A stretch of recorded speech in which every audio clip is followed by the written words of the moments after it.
Shri K Sreekumar, ഇവിടെ ഇപ്പോൾ തിരുവനന്തപുരം മാളിൽ ആ സംഭവത്തിൽ 2 SFI പ്രവർത്തകർ അറസ്റ്റിലായത് വിനയ് സുർജിത്ത് എന്നിവരാണ് എന്ന വാർത്ത ഇപ്പോൾ വരുന്നുണ്ട്.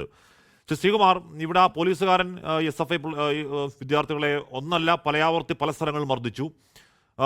ഇടിയം പോലീസുകാരനാണ് മിഥുൻ റോയ് എന്ന വ്യാപക വിമർശനം അയാളുടെ ഭൂതകാലം വെച്ചുകൊണ്ടുള്ള പല ദൃശ്യങ്ങൾ വെച്ചുകൊണ്ട് ഇപ്പോൾ പുറത്തേക്ക് വരുന്നുണ്ട്. ഇവിടെ പക്ഷേ ദൃശ്യങ്ങളിൽ ഒരു പോലീസുകാരനെ SFI പ്രവർത്തകർ വട്ടം കൂടി അങ്ങോട്ട് പ്രകോപിപ്പിക്കുന്നു, മാരകമായ തെറികൾ വിളിക്കുന്നു, അങ്ങനെ ഇടിക്കുന്നു. അതാണ് ആ ദൃശ്യം സത്യമാണല്ലോ. അതിൽ പോലീസുകാരനെതിരെ ജാമ്യമില്ലാ വകുപ്പ് എടുക്കുകയും ഇടിച്ച SFI പ്രവർത്തകർക്കെതിരെ കേസെടുക്കാൻ വൈകുകയും എടുത്ത കേസിന് ജാമ്യം കിട്ടുന്ന വകുപ്പാവുന്നതിൽ ഒരു ബേസിക് നീതി നിഷേധമില്ലേ ശ്രീ ശ്രീകുമാർ? അതാണ് ഇപ്പം എനിക്ക് പറയാനുള്ളത്. കാരണം നമ്മൾ ശ്രദ്ധിക്കേണ്ട ഒരു കാര്യം എന്താ വെച്ചാൽ, പോലീസ് ഉദ്യോഗസ്ഥൻ, പ്രത്യേകിച്ച് AR ക്യാമ്പിലുള്ള ഒരു പോലീസ് ഉദ്യോഗസ്ഥനാണ് മിഥുൻ റോയ്.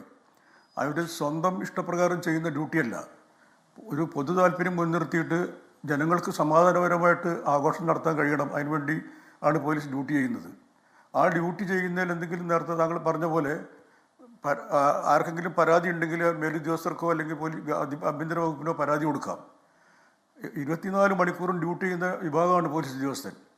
രാത്രി ഉറക്കൊഴിച്ച് നൈറ്റ് പട്രോളിംഗ് ഡ്യൂട്ടി പോലത്തെ ഡ്യൂട്ടി ചെയ്യുന്നതുകൊണ്ടാണ് നമ്മളെല്ലാം സമാധാനമായി കടന്നുറങ്ങുന്നതും നമ്മളെല്ലാം പിറ്റേന്ന് നീച്ച് നടക്കുന്നതൊക്കെ. ഓണം വിഷു ആഘോഷങ്ങളൊക്കെ വരുന്ന സമയത്ത് ഹോളിഡേയ്സിൽ ഭക്ഷണം പോലും കഴിക്കാൻ പറ്റാതെ ഡ്യൂട്ടി ചെയ്യുന്നൊരു വിഭാഗമാണ് പോലീസ് ഉദ്യോഗസ്ഥർ. ഈ പോലീസ് ഉദ്യോഗസ്ഥൻ തൻ്റെ ഔദ്യോഗിക കൃത്യനിർവഹണത്തിൻ്റെ ഭാഗമായി ചെയ്ത ഡ്യൂട്ടിയാണ്. ആ ഡ്യൂട്ടി ആരുണ്ടെങ്കിൽ എന്തിനു വേണ്ടിയാണ് ചെയ്തത്? ന്യൂ ഇയർ ആഘോഷത്തിന് വേണ്ടിയിട്ട് വന്ന ആളുകൾക്ക് സമാധാനമായിട്ട് ആഘോഷം നടത്താൻ പറ്റണം എന്നുള്ള ഉദ്ദേശത്തിൽ ആണ് ചെയ്തിട്ടുണ്ടാവുക. സ്വന്തം താല്പര്യപ്രകാരം ചെയ്യുന്നതല്ല. അതിനെല്ലാം മേലുദ്യോഗസ്ഥരുടെ നിർദ്ദേശങ്ങളുണ്ടാവും. അവിടെ വല്ലതും ചെയ്തിട്ടുണ്ടെങ്കിൽ അതിൽ പരാതി ഉണ്ടെങ്കിൽ SFIക്കാർ പരാതി കൊടുക്കുകയാണ് വേണ്ടത്. ഇതിവിടെ സ്ഥിരമായിട്ട് ചെയ്യുന്നൊരു പരിപാടി. പ്രത്യേകിച്ച് ഭരിക്കുന്നത് അവരുടെ തന്നെ പാർട്ടിയാണ്. ആ സ്ഥിതിക്ക് അവർക്ക് പരാതി കൊടുത്തൂടെ? പരാതി കൊടുക്കാതെ ആ പോലീസ് ഉദ്യോഗസ്ഥനെ ആക്രമിക്കുക എന്ന് പറഞ്ഞാൽ അതിൻ്റെ അർത്ഥം എന്ന് വെച്ചാൽ ഇനി നാളെ ഏതൊരു ഡ്യൂട്ടിയിൽ വരുമ്പോഴും ഇവർക്ക് എന്ത് അതിക്രമം കാണിക്കുക അത് അല്ല ശ്രീ കെ ശ്രീകുമാർ, എന്ന് പറയുമ്പോഴും ഈ ശംഖുമുഖത്ത് കണ്ട ദൃശ്യങ്ങൾ ക്രമസമാധാന പാലനത്തിന്റെ ഭാഗമായി മാത്രമാണോ എന്നറിയില്ല. തലയ്ക്ക് രാത്രി കൊണ്ട് അടിക്കുന്നുണ്ട്. ഇയാൾ തന്നെ നേരത്തെയും പല മർദ്ദനങ്ങൾ നടന്ന ദൃശ്യങ്ങൾ പുറത്തേക്ക് വരുന്നുണ്ട്. നെട്ടയത്തടക്കം ഇയാൾക്കെതിരെയുള്ള പ്രതിഷേധത്തിന്റെ ഫ്ലക്സുകൾ നേരത്തെ തന്നെയുള്ള വിഷയം ഇപ്പോൾ വരുന്നുണ്ട്. ഇയാൾ മാത്രമല്ലെന്നേ ശ്രീകുമാർ, ഈ പോലീസുകാർ ഇടിച്ചു കൂട്ടുന്നതിന് എത്ര ദൃശ്യങ്ങൾ, പാവങ്ങളെ, സാധുക്കളെ, ചോദിക്കാനും പറയാൻ ആരും ഇല്ലാത്തവരെ, രാഷ്ട്രീയ ശക്തി ഇല്ലാത്തവരെ മര്യാദയില്ലാതെ ഇടിച്ചു കൂട്ടുന്നതിന്റെ ദൃശ്യങ്ങളും വാർത്തകളും ഒക്കെ മാല പോലെ പരമ്പര പോലെ വന്നതല്ലേ. എല്ലാ പോലീസുകാരും അങ്ങനെയല്ല. പോലീസുകാരിലെ ഒരു ന്യൂനപക്ഷം മാത്രമേ അത്തരക്കാരുള്ളൂ. പക്ഷേ അതിനെതിരെ പരാതി കൊടുത്താലും കാര്യമായ നടപടി ഉണ്ടാവുന്ന പെർസെപ്ഷൻ ഇല്ലാതിരിക്കുമ്പോൾ ആൾക്കാർക്ക് ആ സംവിധാനത്തിലുള്ള വിശ്വാസനഷ്ടം ഉണ്ടായിക്കഴിഞ്ഞാൽ അവരെ കുറ്റം പറയാൻ പറ്റുന്നത് എങ്ങനെയാണ് ശ്രീകുമാർ?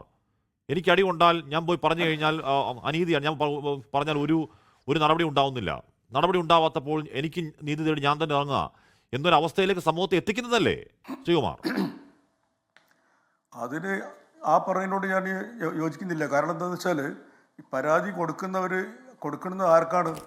ഈ ഒരു ഉദ്യോഗസ്ഥൻ എന്തെങ്കിലും ഡ്യൂട്ടി ചെയ്യുന്നതിലോ അല്ലെങ്കിൽ മറ്റെന്തെങ്കിലും കാര്യത്തിലോ ഇതുപോലത്തെ അതിക്രമം കാണിച്ചിട്ടുണ്ട് എന്നൊരു പരാതി ഉണ്ടെങ്കിൽ ആ പരാതി ബന്ധപ്പെട്ട പോലീസ് മേലധികാരികൾക്ക് കൊടുക്കാം, മുഖ്യമന്ത്രിക്ക് കൊടുക്കാം. മുഖ്യമന്ത്രിയാണ് ആഭ്യന്തര വകുപ്പ് കൈകാര്യം ചെയ്യുന്നത്. അതിന് നടപടി ഇല്ലെങ്കിൽ മുഖ്യമന്ത്രിക്കെതിരെയും പാർട്ടിക്കെതിരെയാണ് സമരം ചെയ്യേണ്ടത്. പോലീസ് ഉദ്യോഗസ്ഥൻ സ്വന്തം നിലയ്ക്ക് ചെയ്യുന്നതല്ല. പോലീസ് ഉദ്യോഗസ്ഥനെ ഭരിക്കുന്നത് നമ്മുടെ ഭരണകൂടമാണ്. അപ്പോൾ ആ ഭരണകൂടത്തിന് പരാതി കൊടുത്താൽ അന്വേഷിക്കാനുള്ള നിർദ്ദേശം മുകളിൽ നിന്ന് വരും. അത് അന്വേഷിക്കുന്നുണ്ടോ ഇല്ലയോ എന്നുള്ളത് സൂപ്പർവൈസ് ചെയ്യാനുള്ള സംവിധാനം പോലീസ് ഉദ്യോഗസ്ഥർക്കൊക്കെ ഉണ്ട്. അത് ഭരണ സംവിധാനത്തിലുണ്ട്.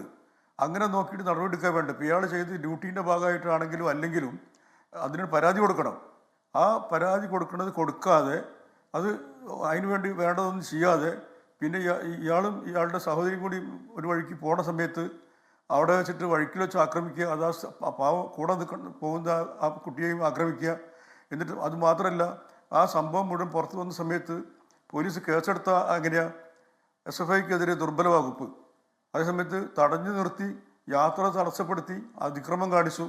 അതിന് SFIക്കെതിരെ കേസ് പരാതിക്ക് ഞാൻ പറഞ്ഞു. ഇപ്പൊ ഈ കേസെടുത്ത പോലീസ് ശ്രീലങ്കൻ പോലീസ് അല്ലല്ലോ, കേസെടുത്ത പോലീസ് കേരള പോലീസ് തന്നെയല്ലേ ശ്രീകുമാർ? അത് ആരെയാ പഴിക്കുക? അത് സാധാരണഗതിയിൽ ജനങ്ങൾ നമ്മൾ പറയുക പോലീസിൻ്റെ അടുത്തുള്ള വീഴ്ചയാണ് കേസെടുക്കുന്നത് നമുക്ക് തോന്നുന്നത്. പക്ഷേ SFI ആണ്, ഭരണകക്ഷിയുടെ പാർട്ടിയാണ്. അവർ ഇതിൽ മോൾ കമ്മിറ്റിയിൽ നിന്ന് ഇടപെട്ടിട്ടുണ്ടാവും. ആ ഇടപെട്ടിട്ട് മുകളിൽ നിന്ന് നിർദ്ദേശങ്ങൾ വന്നിട്ടുണ്ടാവും.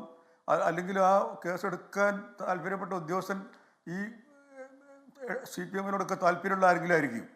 അങ്ങനെയൊക്കെ ആവാനാണ് അതും ചിലപ്പോൾ അങ്ങനെയും സാധ്യതയുണ്ട്. ഇത് പോലീസ് അസോസിയേഷൻ പറഞ്ഞ പോലെ സംരക്ഷണം കൊടുക്കണം പോലീസ് ഉദ്യോഗസ്ഥന്. ആ പോലീസ് ഉദ്യോഗസ്ഥൻ്റെ പരാതിയിൽ ദുർബലമായ വകുപ്പ് എടുക്കുക, അതെടുത്തിട്ടുണ്ടെങ്കിൽ എടുക്കാൻ വേണ്ടിയുള്ള കാരണം സാധാരണഗതിയിൽ നമുക്ക് നോക്കുക പോലീസാണ് കേസെടുത്തതെന്ന് നമുക്ക് പറയാം. പക്ഷെ അദ്ദേഹം ഈ പോലീസ് കേസെടുക്കുന്നത് ഇങ്ങനെ ദുർബലമായ വകുപ്പ് വെച്ചിട്ട് എടുക്കുകയാണെങ്കിൽ അത് മുകളിൽ നിന്നുള്ള നിർദ്ദേശം ഉണ്ടാവും. ആ നിർദ്ദേശം കൊടുക്കുന്ന ആരായിരിക്കും? സാധാരണഗതിയിൽ പോലീസ് ഉദ്യോഗസ്ഥർ കൊടുക്കില്ല. അത് ഭരണകക്ഷിയുടെ ഭാഗത്തു നിന്നുള്ള സമ്മർദ്ദം ഉണ്ടായിട്ടുണ്ടാവും. അതുകൊണ്ട് നിർബന്ധമായിട്ടും ഇദ്ദേഹത്തിൻ്റെ പരാതിയിൽ കേസെടുക്കണം.